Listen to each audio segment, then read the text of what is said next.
Chapter 15. The Lad with the Silver Button, through the Isle of Mull.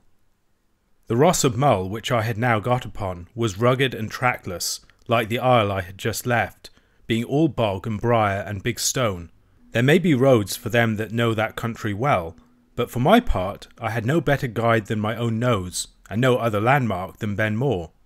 I aimed as well as I could for the smoke I had seen so often from the island, and with all my great weariness and the difficulty of the way, came upon the house in the bottom of a little hollow about 5 or 6 at night.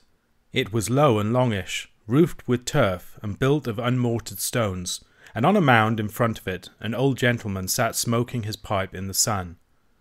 With what little English he had, he gave me to understand that my shipmates had got safe ashore, and had broken bread in that very house on the day after. Was there one, I asked, dressed like a gentleman? He said they all wore rough greatcoats, but to be sure the first of them, the one that came alone, wore breeches and stockings, while the rest had sailors' trousers. Ah, said I, and he would have a feathered hat. He told me no, that he was bareheaded like myself. At first I thought Alan must have lost his hat, and then the rain came in my mind, and I judged it more likely he had it out of harm's way under his greatcoat. This set me smiling, partly because my friend was safe, partly to think of his vanity and dress. And then the old gentleman clapped his hand to his brow, and cried out that I must be the lad with the silver button. "Why, yes," said I, in some wonder. "Well then," said the old gentleman, "I have a word for you, that you are to follow your friend to his country, by Torosay." He then asked me how I had fared, and I told him my tale. A south country man would certainly have laughed, but this old gentleman, I call him so because of his manners, for his clothes were dropping off his back, heard me all through with nothing but gravity and pity. When I had done, he took me by the hand, led me into his hut, it was no better, and presented me before his wife, as if she had been the queen, and I a duke. The good woman set oat bread before me and a cold grouse, patting my shoulder and smiling to me all the time, for she had no English, and the old gentleman, not to be behind, brewed me a strong punch out of their country spirit. All the while I was eating, and after that when I was drinking the punch, I could scarce come to believe in my good fortune, and the house, though it was thick with the peat smoke and as full of holes as a colander, seemed like a palace. The punch threw me in a strong sweat and a deep slumber. The good people let me lie, and it was near noon of the next day before I took the road, my throat already easier and my spirits quite restored by good fare and good news. The old gentleman, although I pressed him hard, would take no money, and gave me an old bonnet for my head, though I am free to own I was no sooner out of view of the house than I very jealously washed this gift of his in a wayside fountain. Thought I to myself, if these are the wild Highlanders, I could wish my own folk wilder. I not only started late, but I must have wandered nearly half the time. True, I met plenty of people, grubbing in little miserable fields that would not keep a cat, or herding little kine about the bigness of asses. The Highland dress being forbidden by law since the rebellion, and the people condemned to the lowland habit, which they much disliked, it was strange to see the variety of their array. Some went bare, only for a hanging cloth or a greatcoat, and carried their trousers on their backs like a useless burthen. Some had made an imitation of the tartan with little parti-coloured stripes patched together like an old wife's quilt. Others again still wore the Highland philibeg, but by putting a few stitches between the legs transformed it into a pair of trousers like a Dutchman's. All those makeshifts were condemned and punished, for the law was harshly applied, in hopes to break up the clan spirit. But in that out-of-the-way sea-bound isle there were few to make remarks and fewer to tell tales. They seemed in great poverty, which was no doubt natural, now that rapine was put down, and the chiefs kept no longer an open house, and the roads, even such a wandering country by-track as the one I followed, were infested with beggars. And here again I marked a difference from my own part of the country, for our lowland beggars, even the gownsmen themselves, who begged by patent, had a louting, flattering way with them, and if you gave them a plaque and asked change, would very civilly return you a bottle. But these Highland beggars stood on their dignity, asked alms only to buy snuff, by their account, and would give no change. To be sure, this was no concern of mine, except in so far as it entertained me by the way. What was more to the purpose, few had any English, and those few, unless they were of the brotherhood of beggars, not very anxious to place it at my service. I knew Torosay to be my destination, and repeated the name to them and pointed, but instead of simply pointing in reply, they would give me a screed of the Gaelic that set me foolish, so it was small wonder if I went out of my road as often as I stayed in it. At last, about 8 at night, and already very weary, I came to a lone house, where I asked admittance, and was refused, until I bethought me of the power of money in so poor a country, and held up one of my guineas in my finger and thumb. Thereupon the man of the house, who had hitherto pretended to have no English, and driven me from his door by signals, suddenly began to speak as clearly as was needful, and agreed for 5 shillings to give me a night's lodging, and guide me the next day to Torosay. I slept uneasily that night, fearing I should be robbed, but I might have spared myself the pain, for my host was no robber, only miserably poor and a great cheat. He was not alone in his poverty, for the next morning we must go 5 miles about to the house of what he called a rich man to have one of my guineas changed. This was perhaps a rich man for Mull. He would have scarce been thought so in the south, for it took all he had. The whole house was turned upside down, and a neighbour brought under contribution, before he could scrape together 20 shillings in silver. The odd shilling he kept for himself, protesting he could ill afford to have so great a sum of money lying locked up. For all that, he was very courteous and well-spoken, made us both sit down with his family to dinner, and brewed punch in a fine china bowl, over which my rascal guide grew so merry that he refused to start. I was for getting angry, and appealed to the rich man, Hector Maclean was his name, who had been a witness to our bargain and to my payment of the 5 shillings. But Maclean had taken his share of the punch, and vowed that no gentleman should leave his table after the bowl was brewed, so there was nothing for it but to sit and hear Jacobite toasts and Gaelic songs, till all were tipsy, and staggered off to the bed or the barn for their night's rest. Next day, the 4th of my travels, we were up before 5 upon the clock, but my rascal guide got to the bottle at once, and it was 3 hours before I had him clear of the house, and then, as you shall hear, only for a worse disappointment. As long as we went down a heathery valley that lay before Mr. Maclean's house, all went well, only my guide looked constantly over his shoulder, and when I asked him the cause, only grinned at me. No sooner, however, had we crossed the back of a hill and got out of sight of the house windows, than he told me Torosay lay right in front, and that a hilltop, which he pointed out, was my best landmark. "I care very little for that," said I, "since you are going with me." The impudent cheat answered me in the Gaelic that he had no English. "My fine fellow," I said, "I know very well your English comes and goes. Tell me what will bring it back. Is it more money you wish?" 5 shillings more," said he, "and Hassel will bring ye there." I reflected a while, and then offered him 2, which he accepted greedily, and insisted on having in his hands at once, for luck, as he said, but I think it was rather for my misfortune.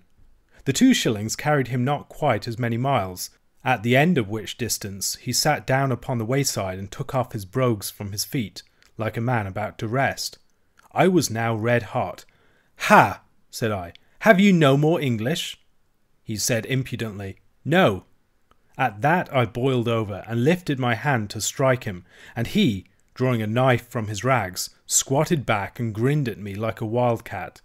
At that, forgetting everything but my anger, I ran in upon him, put aside his knife with my left, and struck him in the mouth with the right. I was a strong lad and very angry, and he but a little man, and he went down before me heavily. By good luck his knife flew out of his hand as he fell. I picked up both that and his brogues, wished him a good morning, and set off upon my way, leaving him barefoot and disarmed. I chuckled to myself as I went, being sure I was done with that rogue, for a variety of reasons. First, he knew he could have no more of my money. Next, the brogues were worth in that country only a few pence. And lastly, the knife, which was really a dagger. It was against the law for him to carry. In about half an hour of walk, I overtook a great ragged man, moving pretty fast, but feeling before him with a staff. He was quite blind, and told me he was a catechist, which should have put me at my ease. But his face went against me. It seemed dark and dangerous and secret, and presently, as we began to go alongside, I saw the steel butt of a pistol sticking from under the flap of his coat pocket. To carry such a thing meant a fine of £15 sterling upon a first offence, and transportation to the colonies upon a second. Nor could I quite see why a religious teacher should go armed, or what a blind man could be doing with a pistol. I told him about my guide, for I was proud of what I had done, and my vanity for once got the heels of my prudence. At the mention of the 5 shillings he cried out so loud that I made up my mind I should say nothing of the other 2, and was glad he could not see my blushes. "Was it too much?" I asked, a little faltering. "Too much?" cries he. "Why, I would guide you to Torosay myself for a dram of brandy, and give you the great pleasure of my company, me that is a man of some learning, in the bargain." I said I did not see how a blind man could be a guide, but at that he laughed aloud, and said his stick was eyes enough for an eagle.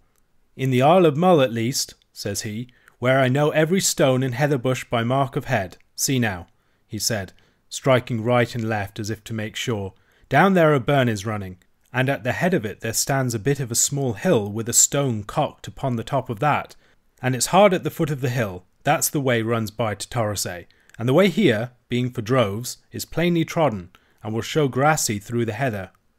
I had to own he was right in every feature, and told my wonder. "Ha!" says he, "that's nothing. Would ye believe me now, that before the Act came out, and when there were weapons in these country I could shoot? Aye, could I," cries he, and then with a leer, "if ye had such a thing as a pistol here to try with, I would show ye how it's done." I told him I had nothing of the sort, and gave him a wider berth. If he had known, his pistol stuck at that time quite plainly out of his pocket, and I could see the sun twinkle on the steel of the butt.